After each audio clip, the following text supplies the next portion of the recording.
intro to my 100-day challenge with K&A Family Homestead is a little over a month ago, mid-November, I started doing keto.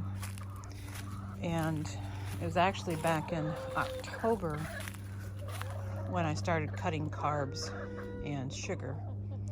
Not completely. I mean, it was like kind of on and off, but I cut quite a bit. And then in November was when I quit completely. No grains, no sugars. All right, let me give them a treat and I'll be right back. All right, they've got their treat, so they should be quiet. And we got 3 lovely eggs today. All right, so my keto journey so far has been really good for me. Since mid-November, since I really got on it and started taking it seriously.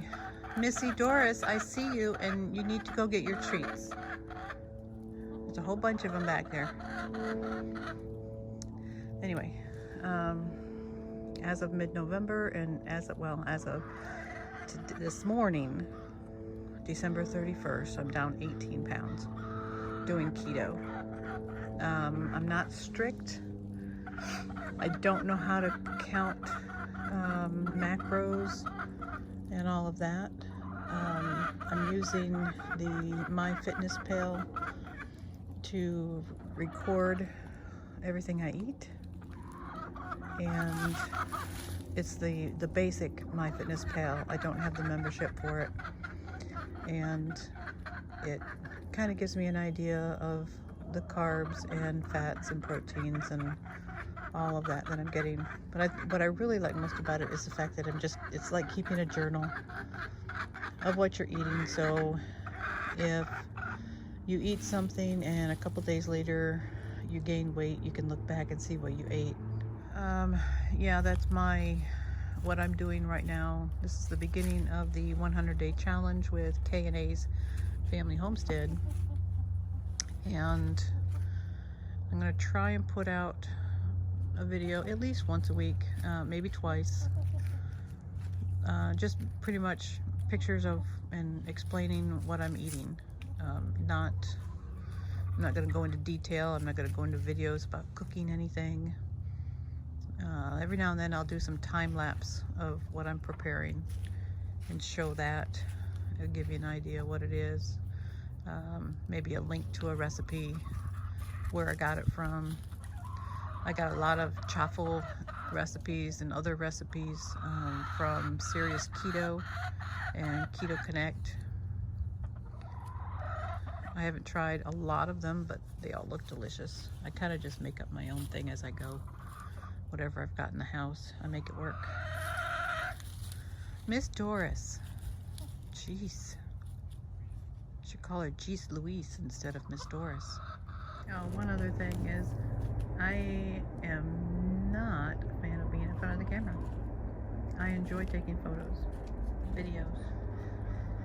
Being in front of the camera, not so much my thing. But eventually, I will post like before, during, and after pictures during this 100 days. And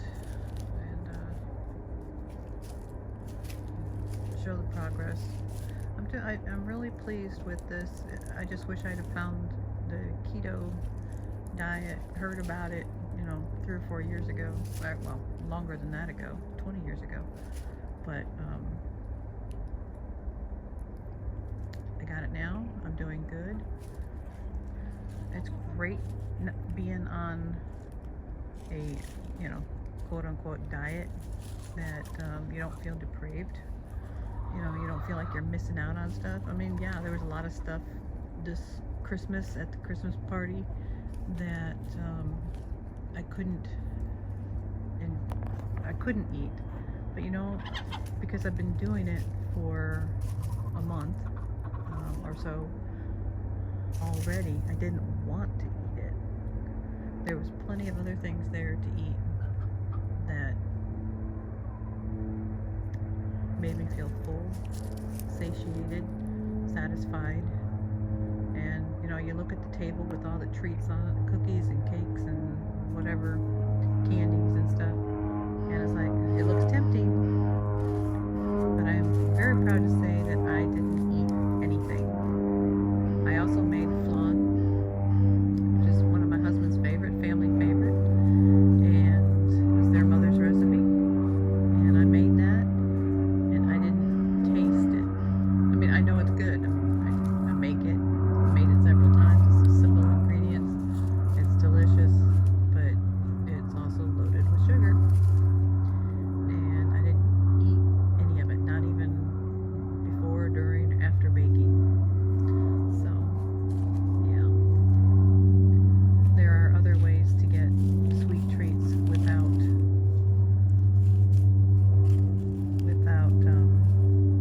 having actual sugar. A snack I had just a little bit ago, I cut up a thin slice of Havarti cheese into, I use a pizza cutter, just roll it into 9 little squares, put that on a piece of parchment paper in the oven at 300 degrees, and bake it for 20 minutes. Let it cool slightly, and you've got some delicious cheese crackers. And seriously, they're actually crispy.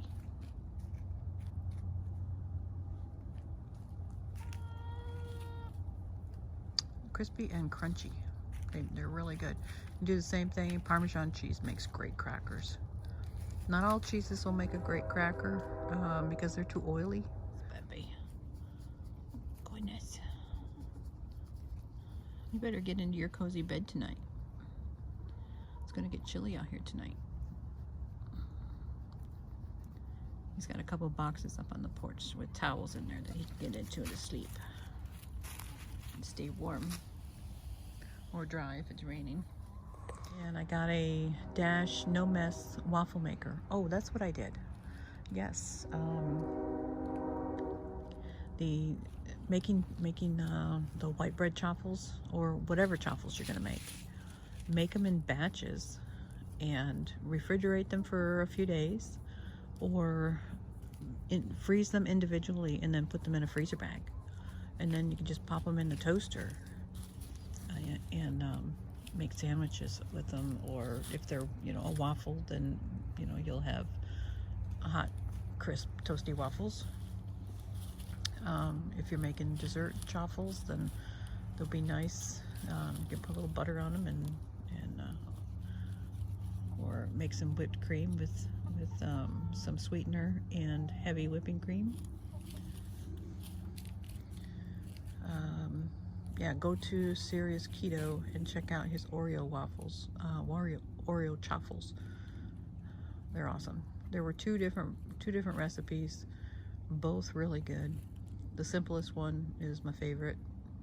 It tastes most like, to me, it tastes most like an Oreo cookie. It uses the special dark Hershey cocoa. Hey, Miss Lucy.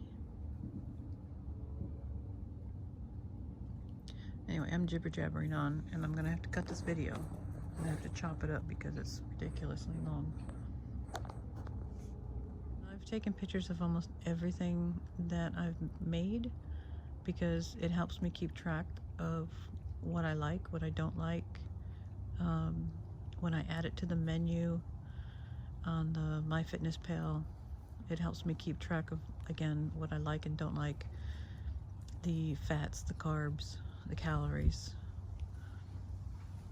And oh, a chaffle burger. Excellent. You can make the white bread chaffles. Serious Keto also has on the bread chaffle video, one at the end of the video, there's one there, it's for a hamburger bun, which is really good. Now what I did the other day though, when I made batches, is I sprinkled in like half a teaspoon of psyllium husk powder, and that thickened up the bread, made it more hearty. and I froze them, and the next day I put it in the toaster oven and I made a cheeseburger and used 2 of those as the bun, and it was so delicious. Very hearty. It stood up well to the burger, and I've had it without the psyllium husk powder before, and they're light and fluffy and they're delicious. But I like a heartier bread, and the psyllium husk just absorbs a little bit more of the liquid that's in the batter, and it just it makes it a little more hearty bread. So again, you know, keto diet is you know, you're not starving yourself, you're not depriving yourself. I ate 2 cheeseburgers this week, and I still lost, let's see, what was it,